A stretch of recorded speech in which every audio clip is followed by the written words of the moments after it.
நீ இல்லாத நாளெல்லாம் நாளாகுமா? நீ இல்லாத வாழ்வெல்லாம் வாழ்வாகுமா? यिर्मयाह नबी की पुस्तक 17वां अध्याय का पहला वचन। यहूदा का पाप लोहे की टांकी और हीरे की नेक से लिखा हुआ है।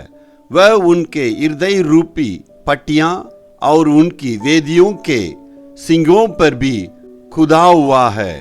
उसका पाप लिख के यानी सुरक्षित रखा हुआ। ओसिया 13 का 12 भी पढ़ेंगे। इब्राहिम का अधर्म घटा हुआ है, उनका पाप संचय किया हुआ है। पाप का यहाँ पर लेखा है, बांध के सुरक्षित रखा गया है, बांध कर रखा हुआ है। इसका मतलब क्या है? जब कभी क्या क्या उसने पाप किया, वो सारी बातों को, इतने साल में क्या क्या उसने अपराध की, वो सारी बातों को लेके वहां पर बांध के सुरक्षित रखा हुआ है। हम सोचते हैं मनुष्य कभी भूल सकता है? जिसके लिए अपराध किए हैं वो मनुष्य भी भूल गया होगा, हम भी उसे भूल गए होंगे। लेकिन बाइबल बतलाती है वो सारे अपराधों को लेके बांध के सुरक्षित रूप में वहां रखा हुआ है। इसका मतलब पाप का अंगीकार करके मन फिर के पाप में शुद्ध होकर परमेश्वर के लिए अर्पण करना कितना अनिवार्य है। और भजन संगीता लेखक और एक वचन कहता है, भजन 40 का 2 वचन में उस गहराई को हम जानते हैं।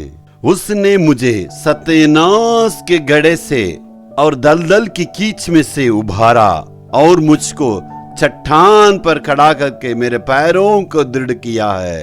पाप की इतनी गहराई है, पाप का ये गुण है, गहरी वो गड्ढा है, दलदल में फंसने से हम बच नहीं सकते हैं। उस प्रकार का पाप को जब तक हम अंगीकार नहीं करेंगे पाप छिप नहीं सकता।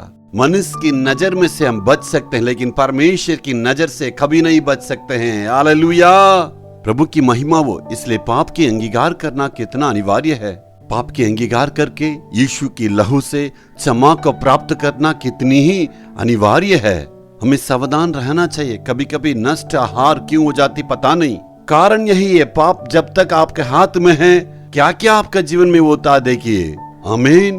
मनुष्य कभी कभी क्या कहता है, तुम्हारी बोली को अभी तक मैं भूला नहीं। मनुष्य भूलता नहीं तो परमेश्वर भूलेगा। इसलिए प्रभु के संतान हमेशा सावधान रहना चाहिए।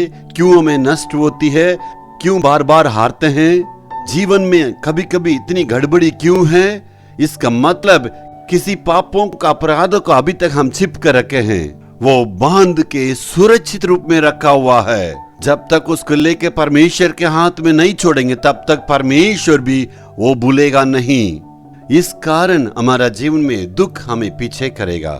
इसलिए परमेश्वर की वेदी के पास सारी बातों को याद करके कलवारी के पास आके, जी हाँ प्रभु ये सारी बातें सच्चे क्षमा कीजिए। यदि सचमुच परमेश्वर के पास क्षमा के लिए आप माफी मांगेंगे तो वचन कहता है सारे अधर्मों को उसकी लहू से साफ करने के लिए विश्वास योग्य है। हालेलुया।